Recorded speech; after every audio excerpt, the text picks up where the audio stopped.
I love you. বাচ্চা তোর মান সম্মান নাই বলে আমার মান সম্মান নাই। জোকারের মতন পোশাক পরে আমাকে প্রপোজ করতে এসছি। এই জানোয়ার তুই ভাবলি কি করি যে তোর মতন বেকারের সাথে আমি প্রেম করব? তাহলে যেদিন যে বললা তুমি আমাকে ভালোবাসো।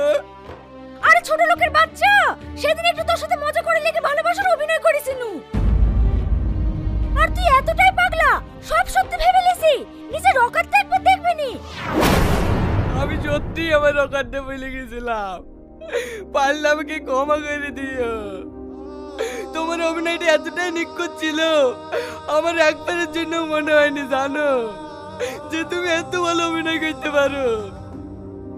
আর আমার এই প্রজেক্টের কথা বলছো, আমারও পড়ার আগে বারবার মনে হচ্ছিল জানো যে আমি ভুল করছি, কিন্তু তোমার বান্ধবীরা বলেছিল এটা পড়ে প্রপোজ করলে নাকি তুমি অ্যাকসেপ্ট করবা। আর আমি তো তোমার প্রেমে পাগল, শুধু তোমার ভালো লাগার খারাপ লাগা ছাড়া আমার কোনো কিছুতেই যায় আসে না।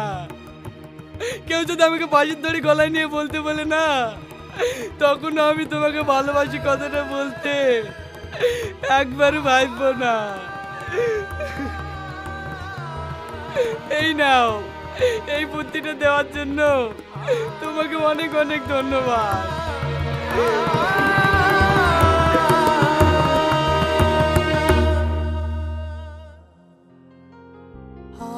দাদি তুমি ঠিকই বলেছিলা, আমাদের মতন গরিব দেখে কেউ ভালোবাসে না, সবাই ছোট করে। কাঁদিসনি, চুপ কর। আচ্ছা দাদি, তুমি কি বলতে পারো আমরা গরিব হয়ে জন্মেছি কেনে? আমরা যদি বড় লোক হতো তাহলে কেউ তোমার নাতিকেও মন করতে পারত না। কাঁদিসনি মধু, আজ তোর 20 বছর পূর্ণ হয়ে গেছে। আজ আর আমার বলতে কোনো বাধা নাই। তুই গরিব মানুষের ছেলে না, তুই ভারতবর্ষের সবচেয়ে বড় বিজনেসম্যান রিয়াজ চৌধুরীর একমাত্র সন্তান।